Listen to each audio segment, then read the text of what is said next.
Good morning, all of you. So, in your history, I have completed chapter number 9, and I have started the First World War. In that, I have told you that why the First World War, the war which occurred in 1914, is considered as First World War. That I was doing a discussion in the last video which I have uploaded. Is it clear? Now, see. In 1949, the war which occurred was so wide, was so destructive, and was so large in its spreadness, which never happened before, and that is why that war was named as the First World War. Is it clear? Now, when you see, please see this video. Please sit with your book. Then only you will able to understand. Now, chapter number 10.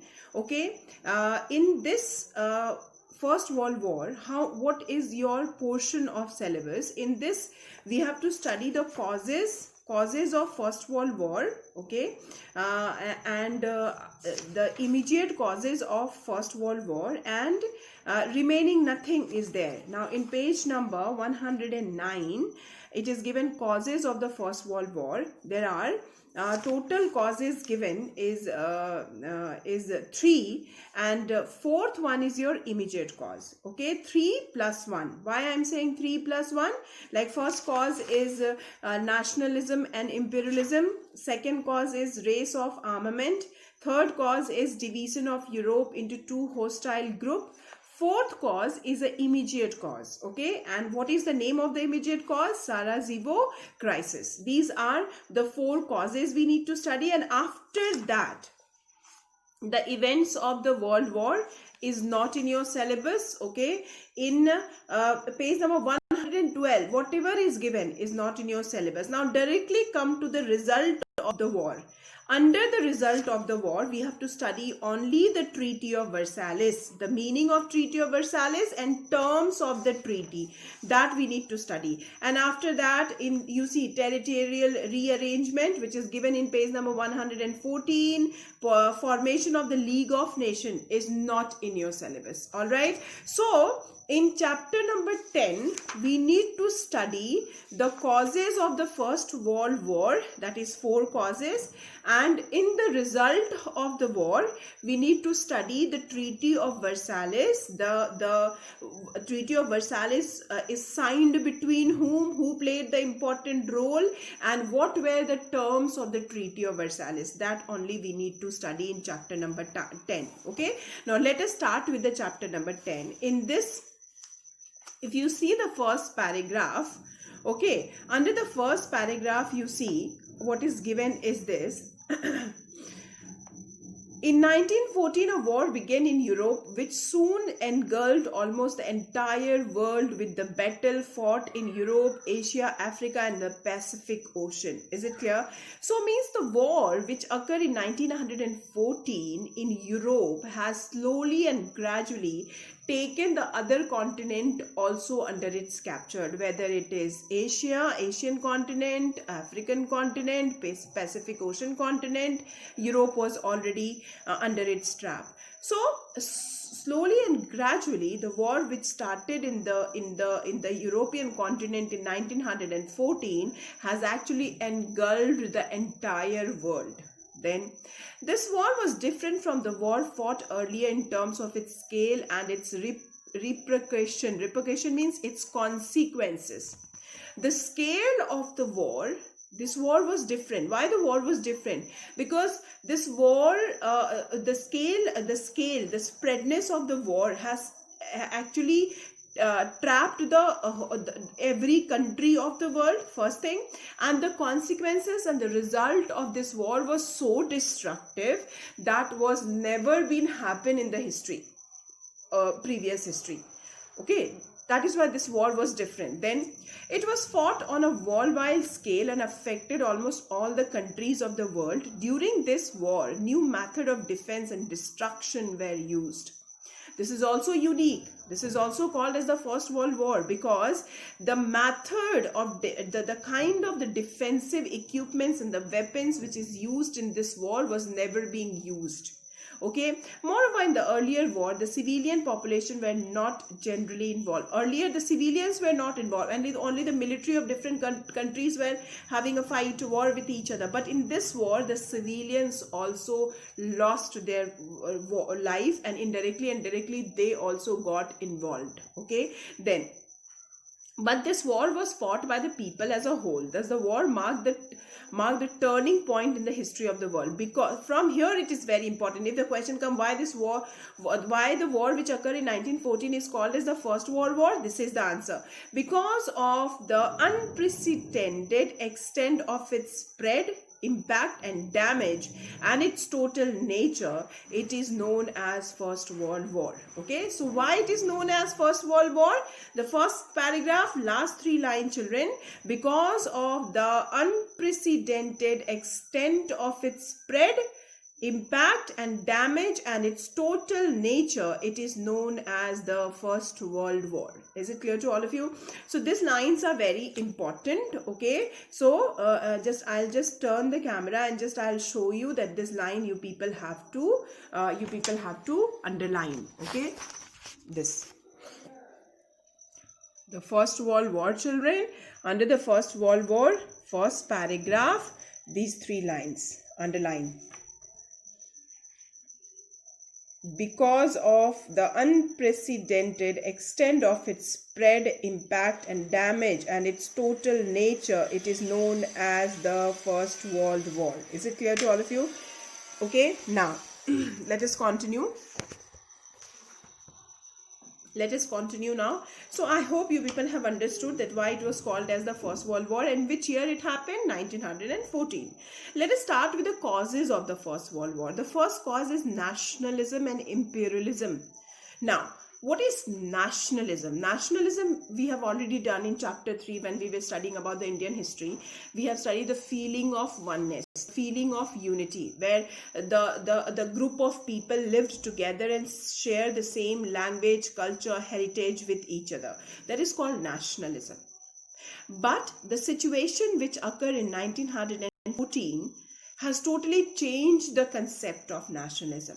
Okay, now nationalism, the concept of nationalism becomes the love for one's own nation and hatred for other nations. Is it clear? That become the feeling of the people. All right. People started loving their nation so much that they started hating the other nation. All right. So the hate, kind of the feeling of the hate or revengeful feeling, and kind of the spreadness, that the love for one's own country becomes so intense that people were started, creating problem for the other nation. They started capturing the other nation, which become one of the reason. That comes the imperialism. Okay, so what do you mean by imperialism? Imperialism means to when the stronger nations acquire the weaker nations and make them their colony, is called imperialism. So what is imperialism, children? Imperialism means when the stronger and powerful nations make the weaker nation, capture the weaker nation and make them as their colony, then it is called imperialism. So feeling of nationalism and the process of imperialism adopted by various European nations has actually led to the First World War. How? Now see all of you in the book. This point is long, but you need to understand properly. See, nationalism refers to the sense of unity felt by the people. That we know. Now see the point, and then later I told you how much you people have to underline. Nationalism refers to the sense of unity felt by the people who share a common history, language and country. That I have already told you. That is the meaning of nationalism. But in the later half of the 19th century, this feeling of the unity turned into extreme pride. Okay, so normally the meaning of nationalism is this, means the sense of unity felt by the people who share the common history, language and country. But in the later half, when in the 19th century slowly and gradually started passing, and in the later half of the 19th century, this feeling of unity has actually changed into the extreme pride. All right, extreme pride. What do you mean by extreme pride? Which made the people of many countries believes that their country is superior to other country. This kind of the feeling has started. Now the concept of nationalism has totally changed.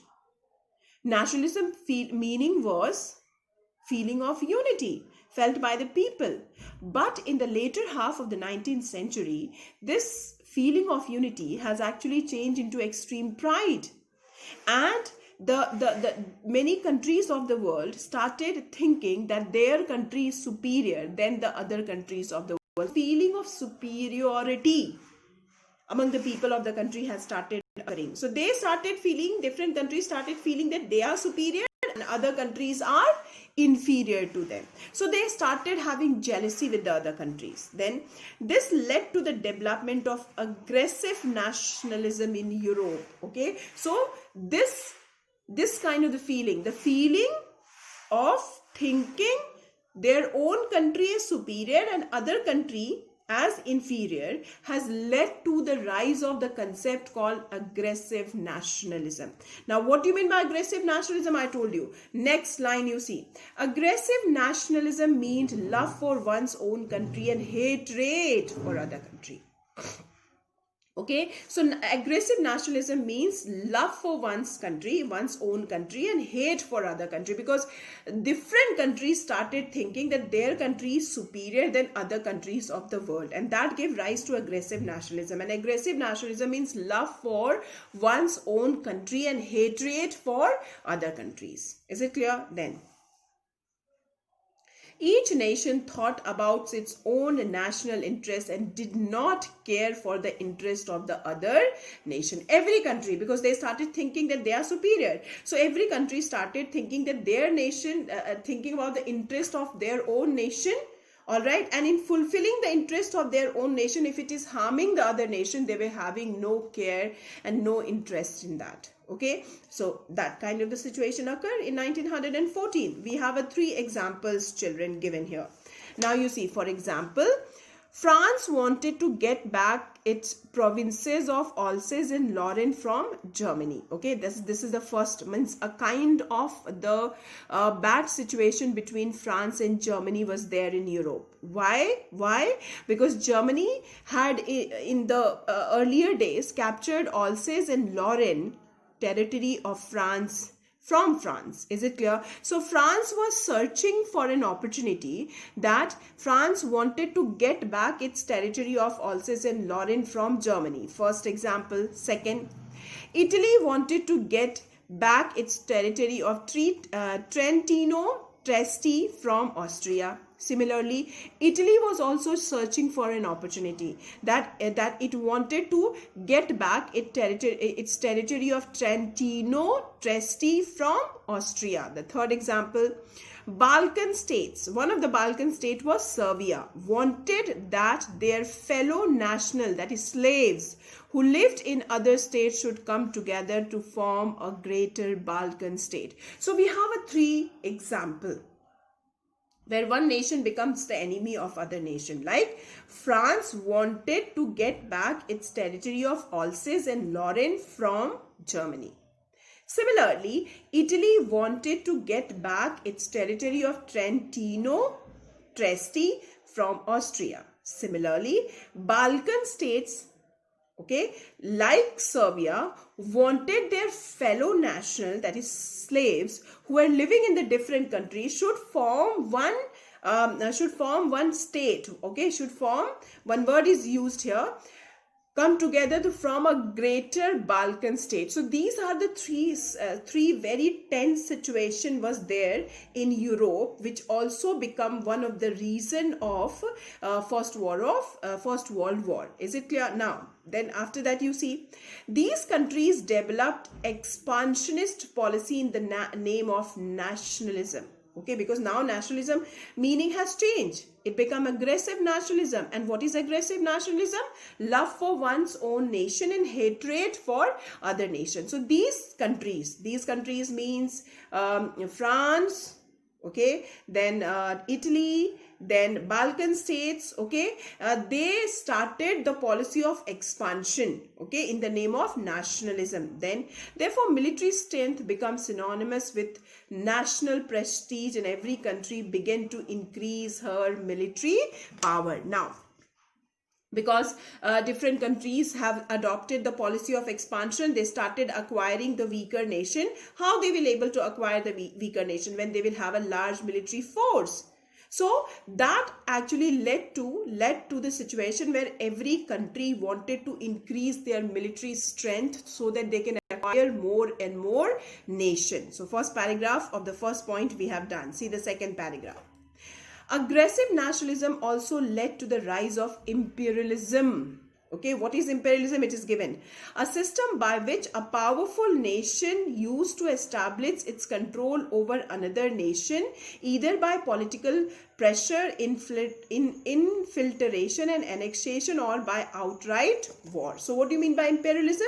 Imperialism is a system where powerful nation used to establish their control over other nation by either by creating political pressure on other nation or by infiltration. What do you mean by infiltration? To assess any place, to control any place secretly. Okay, to control any place secretly. They may send their, spies, and they will, some kind of the secret policies they will adopt. That is called infiltration. And annexation, or by outright war. Okay, so next you see in the book, once conquered, this country was claimed as a colony. These colonies were governed and administered by imperial nation through its representatives or a puppet government. The imperial nation exploit the resources of these colonies for their economic interest. The way we have studied, the way Britain has acquired India and using the resources of India for fulfilling the interest of the Britain, not of India. Similar condition was there in 1914, which led to the First World War. Then, by the end of the 19th century, England and France has built up a huge colonial empire in Asia and Africa. Two nations, England and France. They have acquired many smaller countries of two continents, that is Asia and Africa, and they become the biggest imperial nation. What do you mean by imperial nation? The nation which has acquired the other countries of the world and made them their colony, and two important nations emerged who become the imperial nation, that is England and France. Okay, then after that, British imperialism was focused on maintaining and expanding trade by exploiting the resources of its colony. India, Sri Lanka, Myanmar, Egypt, South Africa, Caribbean island, and many other parts of Africa. So many countries have been acquired by England, and England had started using them, their resources, to fulfill the interest of England. The next page, 110. Britain's imperial power was reinforced by her powerful and the world's largest navy, and Britain has also got success in developing a largest navy in the world. Apart from acquiring many countries of Asia and Africa and making them their colony, the England has also got success in developing a very powerful naval force. Then some other countries of the world like Germany, Italy, Russia and Japan, they got inspiration from France and England. They also thought that if France and England can acquire so many countries, then why can't we? So they also, now see this point all of in the book, some other countries of the world like Germany, Italy, Russia and Japan also wanted to increase their sphere of influence and create other colonies in Asia and Africa. Then these colonies were essential for their progress, as they would provide raw material for industries and market for their finished product. So as we know that France and England has acquired many countries inspired by them. Now Germany, Italy, Russia and Japan also become desperate to acquire many countries of Asia and Africa and to make them their colony, because these colonies provide them not only the raw material for their industries countries, but also they become the market of their finished product. Okay, then this led to a clash of interest among these countries. The European power began to scramble for expanding their economic and political empire. Thus, mainline aggressive nationalism, fierce economic competition filled the atmosphere with fear, apprehension, mutual hatred, and international tension. People felt convinced that international problem could only be solved through militarism, which gave rise to the First World War. Is it clear? Now, let me make you people underline first the first point, okay? And then I'm going to start the second point. First point is little bigger. Many things are there. Okay? We now see all of you in the book.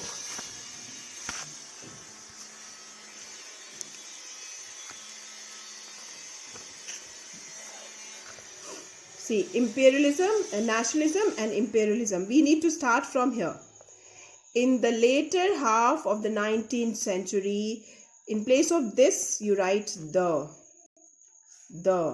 The feeling of unity turned into extreme pride, which made the people of many countries believe that their country is superior to other country. This led to the development of aggressive nationalism. This is your first point. This is your first point, children. Under the first cause. I hope you people can see. Now, second point start from here. Aggressive nationalism. What is the meaning of it? Means love for one's own country and hatred for other countries. Each nation thought about its own national interests and did not care for the interest of other nations. From here till here is your second point of the first cause. This is your second point of the first cause, children. Now, then 3 examples you people have to write. So, for example will be your third point. For example will be your third point, and you will have 3 examples. First, about France wanted to get back its province of Alsace and Lorraine from Germany. Second, your Italy wanted to get back the territory of Trentino Testi from Austria. Third, Balkan states like Serbia wanted their fellow nationals who lived in other states should come together to form a greater Balkan state.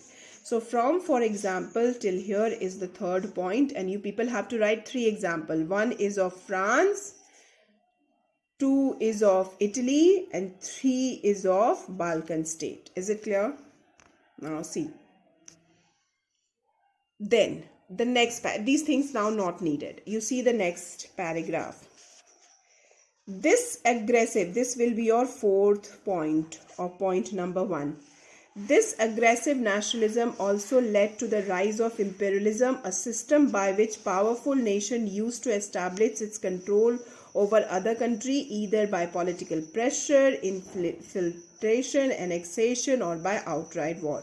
Once conquered, this country was claimed as the colony.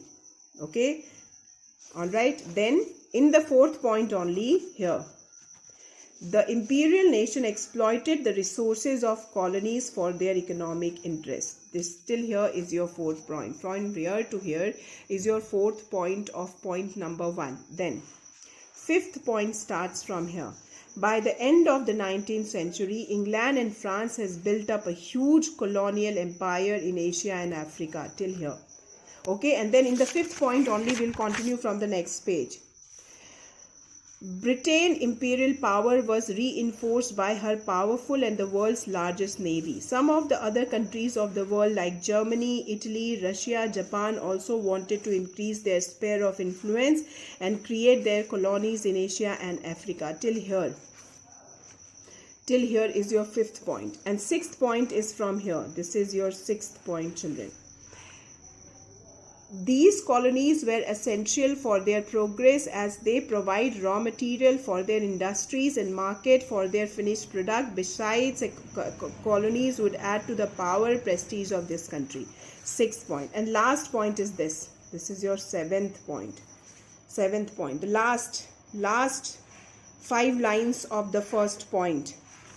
Thus, aggressive nationalism and fierce economic competition fill the atmosphere with fear, apprehension, and mutual hatred and international tension. Till here. And then the last line you have to write, which lead to First World War. This you have to write. Total 7 points are there, children. Okay, I'm just reading the points once again so that you people will able to understand how much you people have to write in the first cause of the First World War. What is the first cause? Nationalism and imperialism. What is your first point? I'm reading all the points so that you people will able to understand. In the later half of the 19th century, the feeling of unity turned into extreme pride, which made the people of many countries believe that their country is superior to other countries. This led to the development of aggressive nationalism in Europe. First point. Second point. Aggressive nationalism means love for one's own country and hatred for other country. Each nation thought about its own national interest and did not care for the interest of the other nation. This is your second point. Under third point, you have to write example. 3 examples you people have to give. For example, number 1, France wanted to get back its province of Alsace-Lorraine from Germany. Under the second point, Italy wanted to get back the territory of Trentino-Trieste from Austria. Under the third example, Balkan states like Serbia wanted their fellow nationals who lived in other states should come together to form a greater Balkan state. So we have completed the third point. Okay.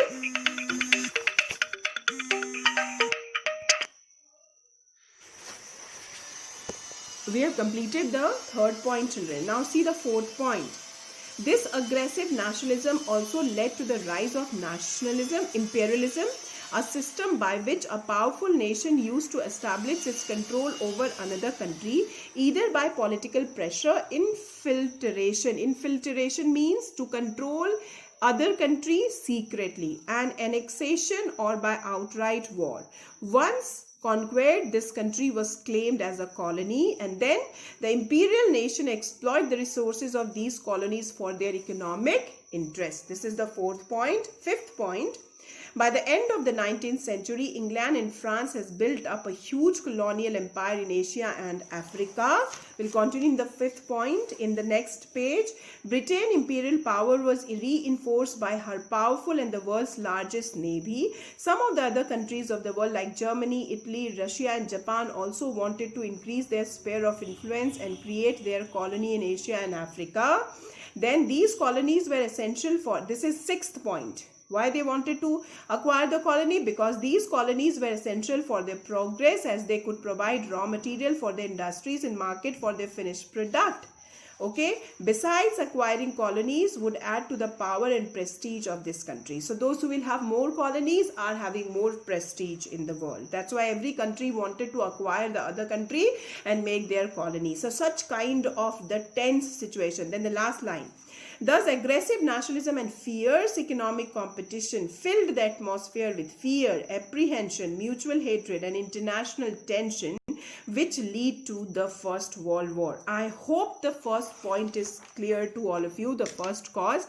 This is a little bigger points, but I have made you people, I have explained you, plus I made you people underline. If you have any problem, leave the comment so that I can just clear the point. And tomorrow, the other 3 points I'm going to complete. Most probably, I'll try to complete chapter number 10 tomorrow, because first point is little bigger as compared to the other causes of the First World War. So for today, only this much. Thank you, children.